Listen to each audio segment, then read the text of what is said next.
Tip of the iceberg. Flying invoices का जो धंधा है ये एक कंपनी का 70 अरब रुपए के लगभग है।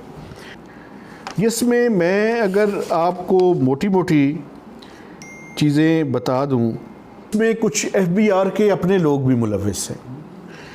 प्राल का एक ऑफिशियल है, यकदम वो कंपनी 2022 में उस कंपनी के जो फ्लाइंग इनवाइसेस वो जारी करती है और जो FBI के लोगों के कान खड़े हो जाते हैं।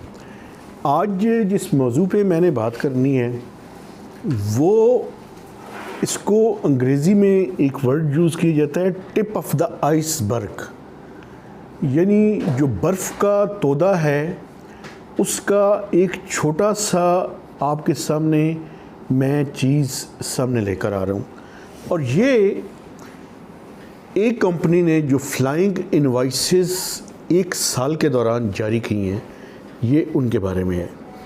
ये मेरे पास वो सारे के सारे ऑफिशियल डॉक्यूमेंट्स का एक प्लंदा मौजूद है जो कि कई दर्जन सफ़ात पर मुश्तमिल है, जिसमें इस सारे के सारे केस की इन्वेस्टिगेशन की गई है। मैं चंद चीज़ें आपके सामने रखूँगा और ये फ्लाइंग इनवाइसेस का जो धंधा है ये एक कंपनी का 70 अरब रुपए के लगभग है। To be precise and exact 68 अरब रुपए के इन्होंने जो रिफंड्स हैं 68.779। इसमें मैं चंद चीज़ें आपके सामने, पूरी डिटेल में तो मैं नहीं जाऊंगा, लेकिन मैं ये आपको बताना चाहता हूँ कि इस मुल्क में किस तरह से चीज़ें यहाँ पे की जाती है। हुआ ये कि एक कंपनी है जो 2016 में रजिस्टर्ड होती है। उसका अगर पिछले सारे सालों का आप रिकॉर्ड देखें तो उसके अंदर कोई अनयूजुअल चीज़ नहीं है।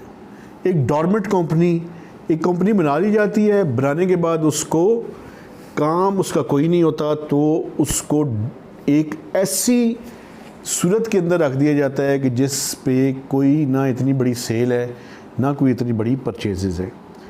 यकदम वो कंपनी 2022 में उस कंपनी के जो फ्लाइंग इनवाइसेस वो जारी करती है और जो FBI के लोगों के कान खड़े हो जाते हैं, वो तकरीबन 68.779 बिलियन रुपीस की हैं। इसमें मैं अगर आपको मोटी मोटी चीज़ें बता दूं तो आप वही सुन के, लुब्रिकेटिंग ऑयल जो है वो तकरीबन कोई 87.55 मिलियन का है। ठीक है जी। पेट्रोलियम ऑयल और फर्नेस ऑयल जो है 194.83 मिलियन का है टोटल। टायर्स ऑफ रबर कोई 138 मिलियन के हैं। पेपर एंड पेपर बोर्ड जो है 17.63 मिलियन का है। Cotton waste including yarn waste 191.77 million की है। कॉटन यार्न, कॉटन यानी other than sewing thread 85 million. इसी तरह other iron and steel scrap 5.91 billion. Other re-rollable scrap 9.872 billion. Re injectable scrap 13.574 billion. अच्छा, लीड वेस्ट एंड स्क्रैप 31 अरब। Insulated wire 59.79 million. Bodies including cars and other motor vehicles 61.65 million. Total 68.779 billion rupees की flying invoices हैं।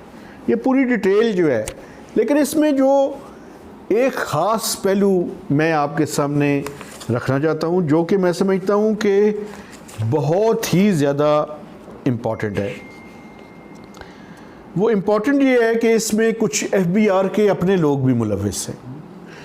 प्राल का एक official है, जो प्राल एक subsidiary है पाकिस्तान रेवेन्यू अथॉरिटी लिमिटेड, जो कि बेसिकली IT और डेटा का काम जो है वो FBI के बिहाफ पे करती है।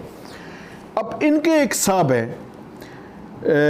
जिनका नाम है यासर लतीफ़ सन ऑफ मोहम्मद लतीफ़। इन्होंने क्या किया जी, ये इस्लामाबाद बेस्ड हैं और इन्होंने उस डॉर्मेंट कंपनी के लॉगन और हिस्ट्री में जाकर FBI के अंदर जो प्राल है उसके अंदर बैठकर उनका सारा पिन और PWO जो डॉर्मेंट कंपनी का था, इस यूनिट का ZP MPEX उसका नाम था यूनिट का, उसका डेटा सारा चेंज किया और डेटा को चेंज करके इन्होंने अपना फ़ोन नंबर दिया, यानी खुद ही को फ़ोन करते रहे और ख़ुद ही वो सारा उसका डेटे को चेंज किया और ये फ्लाइंग इनवाइसेस उसके बाद जनरेट की।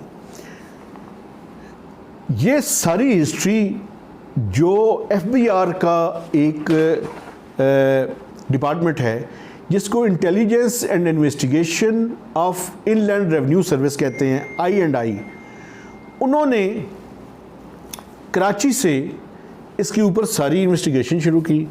इस बंदे को इस्लामाबाद से पकड़ा, कुछ और लोगों को फैसलाबाद और बाकी शहरों से गिरफ़्तार किया और ये जो पूरी का पूरा रैकेट था इसको सामने लेकर आए।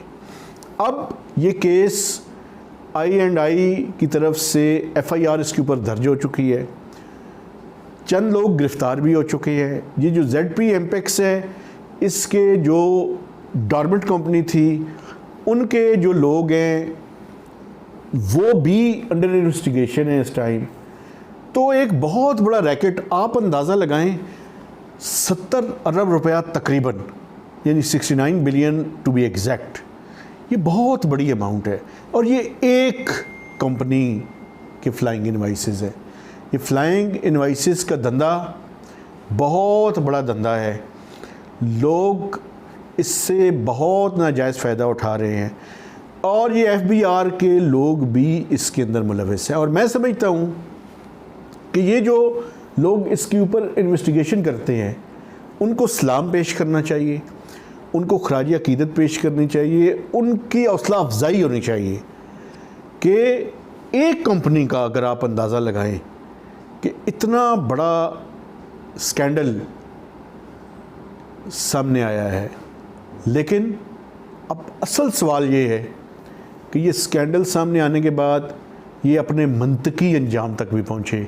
जो लोग इसके अंदर मुलविस हैं उनको वाकई सख्त तरीन सज़ा मिले, क्योंकि अगर उनको सज़ा नहीं मिलेगी तो ये जो फ्लाइंग और फेक इनवाइसेस का धंधा है इसको कंट्रोल नहीं किया जा सकेगा। मुझे उम्मीद ये है कि I&I IRS जो है वो इस केस को प्रॉपरली परस्यू करेगी और कोर्ट ऑफ लॉ के अंदर भी इसको इस अंदाज में इस्टेब्लिश किया जाएगा कि जो क्रिमिनल्स हैं जो इस मुल्क के कौमी ख़जाने के साथ खिलवाड़ करते हैं उनको करार वाकई सज़ा मिलेगी, ताकि एक डेटरेंस क्रिएट हो।